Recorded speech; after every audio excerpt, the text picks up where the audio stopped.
everyone. Welcome to this new episode of our Student Spotlight series where we are able to showcase some of the work our past students have done. I'm Charlotte, one of the outreach coordinators here at CCIR, and it's our pleasure today to have Aadya with us, who did one of our Future Scholars Program courses. So firstly, can you just introduce yourself? So tell us where you're from, what year you are in school, and then a little bit about the course that you took. Hello, I'm Aadya and I'm from India. I'm a final year engineering student. I'm majoring in computer science with specialization in bioinformatics. And I took the course in artificial intelligence, biomedical sensors, and signal processing. And my mentor was Dr. Shadi ma'am. So that's the course that I took under the Future Scholars Program. And then what made you seek out this course? So I learned about CCIR on LinkedIn actually, and I've always been very interested in research. I have conducted a couple of research projects in my college as well, but I was specifically finding something which led me into healthcare technology. Like I knew AI, I knew ML, but I didn't really know how to apply it in healthcare data. So that was my first approach. So I'd filled out a bunch of courses that I wanted in priority in my application.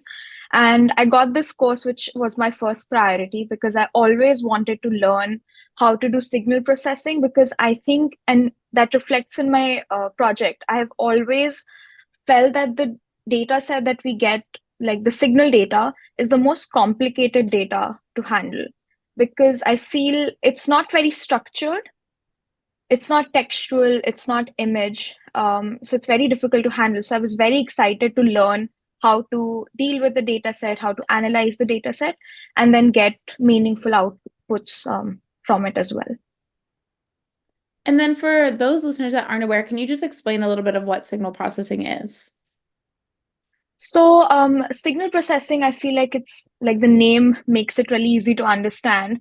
It's processing a signal. So, if you have a heartbeat, you have a brain signal.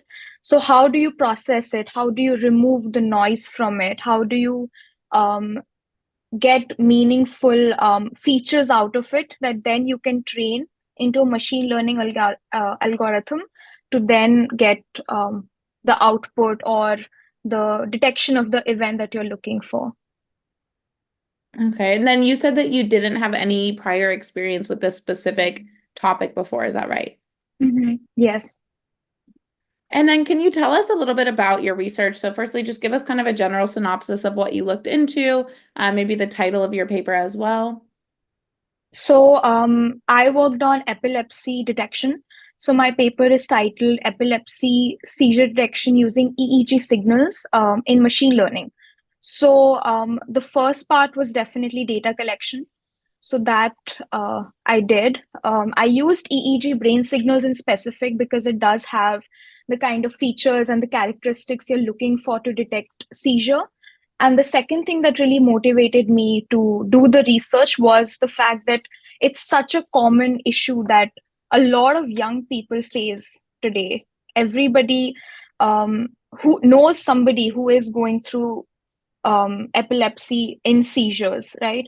So that was another motivation of mine. I really wanted to help my research to help in a clinical outcome and actually help people, not just be there to, I've conducted a research, I've done something, published, done, let's move on. I actually really wanted it to have some sort of a somewhat of a meaningful impact in the world and add some value, which is why I chose seizure, because when I did my research, it is such a common phenomena that we don't really talk about, and there is no early detection available, and the way to automate it is um, to get more early detection and to make it as curable as possible at an early stage.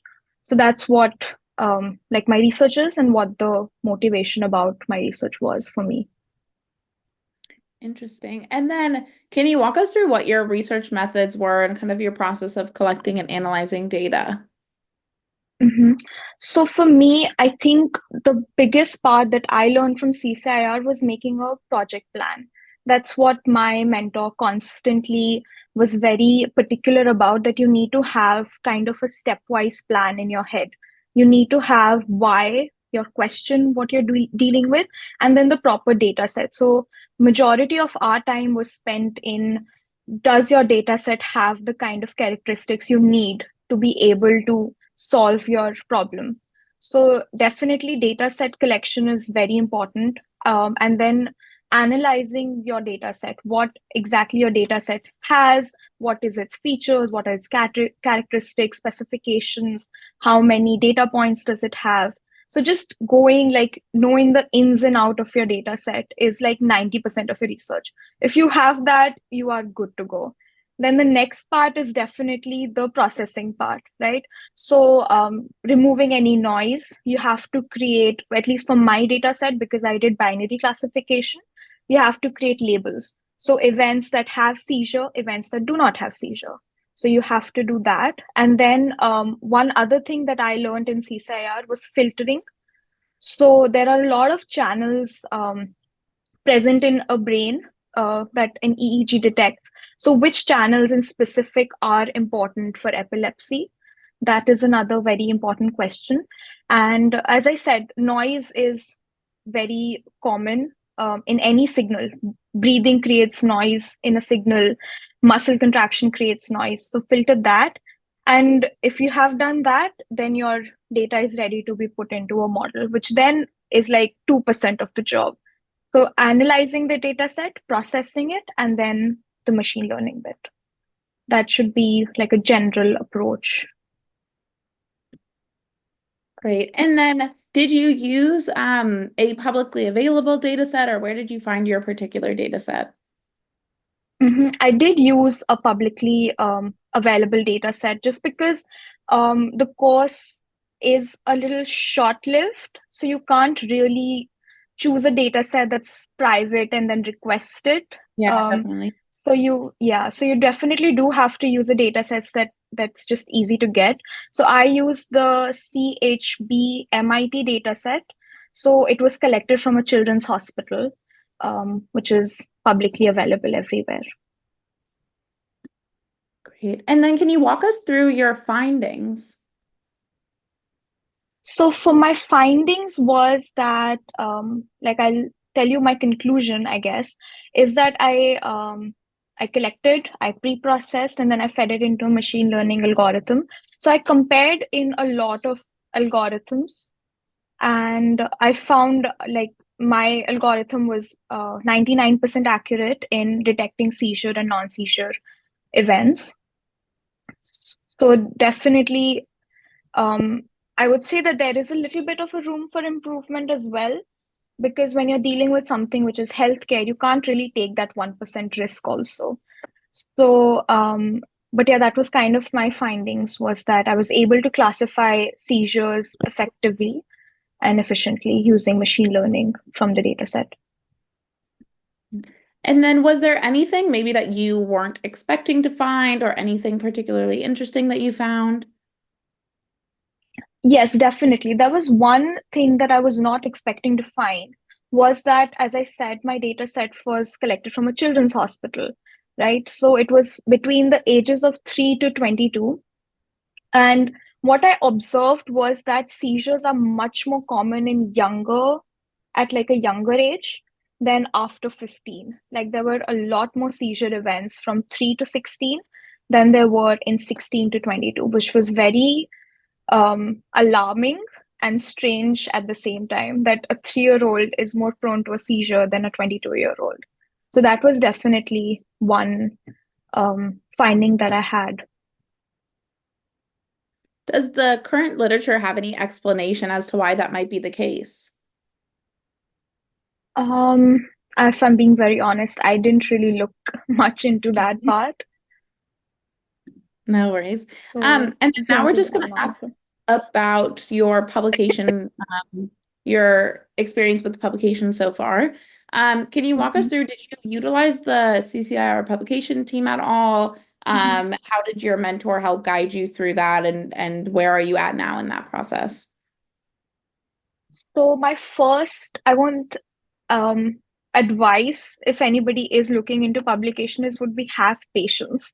That's the biggest one. You need to have patience. So for me, my paper was complete, and I reached out to the CCIR academic team and my mentor as to what are the steps now to be taken. So the CCIR team kindly gave me a list of conferences that did align with the topic my paper was on. So I applied to a conference here in India, which was predominantly talking about signal pre-processing techniques. And about a week ago, I got a confirmation that my paper has been accepted. So after that, you have to attend a conference and then you present your findings, and then your paper is published. Great, congratulations. Thank you. So now we're going to shift into just discussing your general experience with CCIR. So Mhm. firstly, can you explain what your experience was like in the program doing a high-level research project like this, especially as a high school student? Mhm. So, firstly, in as an engineering student, actually, I can answer. I'm not a high school student. So I have been involved in research projects before, but they were, I'd say, more like they had much more of a longer time period. Like I've been part of researches that have been going on since 2 to 3 years. And because it's a shorter course, you need to have a clear idea what you're going into. So that was a big one for me to be able, like CSI really taught me how to structure my research. That I need to have a question in mind, I need to have the appropriate research in mind, and I need to know my data set thoroughly. So that was definitely one change that happened. And um, the classes really did help me. What my mentor taught me, I found really easy to understand and comprehend because I don't really have any prior experience, and then apply that same knowledge in a TA session. I was able to get my doubts clear and have a clear thought process throughout my research, which is why I was able to complete it on time and then also submit it on time. So that was definitely a big change, which I'm going to carry with me, is having a plan, an organized plan, even before you start doing your research in coding or writing. Yeah, I think that's great advice, especially as you mentioned, because the Future Scholars Program is quite short. It's only 13 Correct. weeks, really making sure Hmm. that you're kind of on top of what you want to look into. Um, Hmm. okay, and then my next question is, so in the Future Scholars Program, you obviously are with other students. So can you tell us what your Hmm. experience was like working with those other students? It was great. It was great. Actually, if I'm being very honest, they were all high school students, and I would constantly be in awe of them, of how great they were at a high school level. When I was in high school, I couldn't even print out Hello World. I'm being very honest. So for them to be able to conduct such research at such a level was truly inspiring for me. And the second thing which really helped me in the TA sessions, especially because they were interactive, was learn from the mistakes that others were creating and myself also. So they would make some mistake and I'd be like, maybe I thought that same way, but it's not working. Why is it not working? So definitely learning from the mistakes. And it was a very what others are thinking about, what ideas um, they were coming up with, what solutions to their problems they were coming up with. And at that age, it was just all very motivating for me. I was like, I need to do better. I need to, get on with my work.